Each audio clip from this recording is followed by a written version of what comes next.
നമുക്ക് മറ്റു വാർത്തകളിലേക്ക് പോകാം അല്ലേ ഹരി?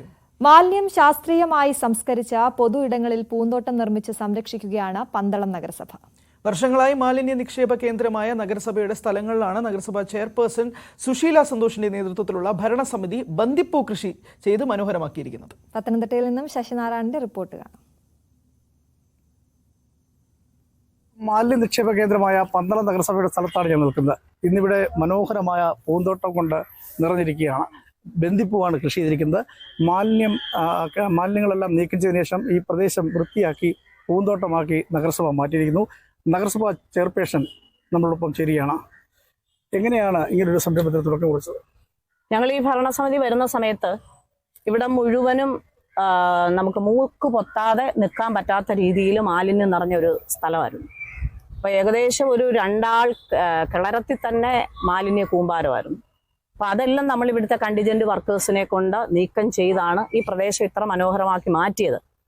പിന്നെ ഞാൻ പറഞ്ഞല്ലോ, മാലിന്യ സംസ്കരണം ഏറ്റവും അത്യന്താപേക്ഷിതമായ ഒരു സാഹചര്യമാണ് ഇനിയുള്ള തലമുറകളുടെ ജീവിതത്തിൽ. അപ്പോൾ മാലിന്യ സംസ്കരണം വളരെ ശ്രദ്ധ കൊടുത്ത് തന്നെ മുന്നോട്ട് പോകണമെന്ന് ഭരണസമിതി തീരുമാനിക്കുകയും അതിൻ്റെ ഭാഗമായിട്ട് നമ്മൾ ഇവിടെ ഈ പൂന്തോട്ടം ഉൾപ്പെടെയുള്ളത് ഒരു പരീക്ഷണാർത്ഥമാണ് ഞങ്ങളിപ്പോൾ ഇത് ചെയ്തിട്ടുള്ളത്. ഇനിയും വരും വർഷങ്ങളിൽ കൂടുതൽ കാര്യങ്ങളൊക്കെ ഇതിനെ സംബന്ധിച്ച് ചെയ്യാനുള്ള. എന്തൊക്കെ കൃഷികളാണ്? പൂന്തോട്ടമല്ലാതെ മറ്റ് കൃഷി? വഴുതനങ്ങ കൃഷി ചെയ്യുന്നുണ്ട്. അതുകൂടാതെ പച്ചമുളക് തുടങ്ങി പല പച്ചക്കറി ഇനങ്ങളെല്ലാം ഇവിടെ കൃഷി ചെയ്യുന്നുണ്ട്. ഒപ്പം ഞങ്ങൾ ഈ പ്രാവശ്യം ഒരു ബന്ദിപ്പൂ കൃഷി, അതുകൂടാതെ ചെറിയ രീതിയിൽ തന്നെ സൂര്യകാന്തിയുടെ ഒരു വിത്തുകൾ ഞങ്ങൾ നട്ടിട്ടുണ്ട്. അപ്പോൾ അതൊക്കെ ഇനിയും വരും വർഷങ്ങളിൽ കൂടുതലായിട്ട് വിപുലപ്പെടുത്തണം. നഗരസഭയുടെ മറ്റു വാർഡുകളിൽ ഇങ്ങനെ ഉണ്ട്. അതായത് 33-ാം വാർഡില് ഇതേപോലെ തന്നെ, അതായത് എൻ്റെ വാർഡാണ്, ഞാൻ 1-ാം വാർഡ് കൗൺസിലറും ഞാനും കൂടി അവിടെ ഒരു ഇതേപോലെ ക്രമീകരിച്ചുകൊണ്ട് ഇതുപോലെ വിളവെടുക്കത്തക്ക രീതിയിൽ അതും ആയി നിൽക്കുകയാണ്. വലിയ മാലിന്യം നിറഞ്ഞൊരു പ്രദേശമാണ്.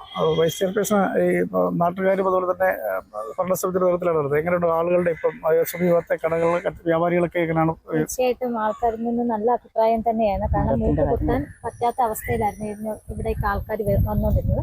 ഇപ്പോൾ എല്ലാം എല്ലാവർക്കും ഇവിടെ കൂടെ പോകാൻ പറ്റുന്ന ഒരു സാഹചര്യം തന്നെയാണ്. അതുപോലെ തന്നെ പന്തളത്തിൻ്റെ ഏറ്റവും വലിയൊരു പ്രശ്നമായിരുന്നു കിളികളുടെ കാഷ്ടം വരുന്നതിനെ സംബന്ധിച്ച്. അതുമായിട്ട് ബന്ധപ്പെട്ട് നഗരസഭ വലയിട്ടത് കൊണ്ടും ആൾക്കാർക്ക് കടക്കാർക്കാണ് ഏറ്റവും കൂടുതൽ. അതുകൊണ്ട് അവരുടെ കച്ചവടങ്ങൾ നടന്നു പോകുന്നുണ്ട്. മറ്റേ അവരുടെ കടകളിലേക്ക് ആരും കയറാത്ത ഒരു സാഹചര്യമായിരുന്നു ഉണ്ടായത്.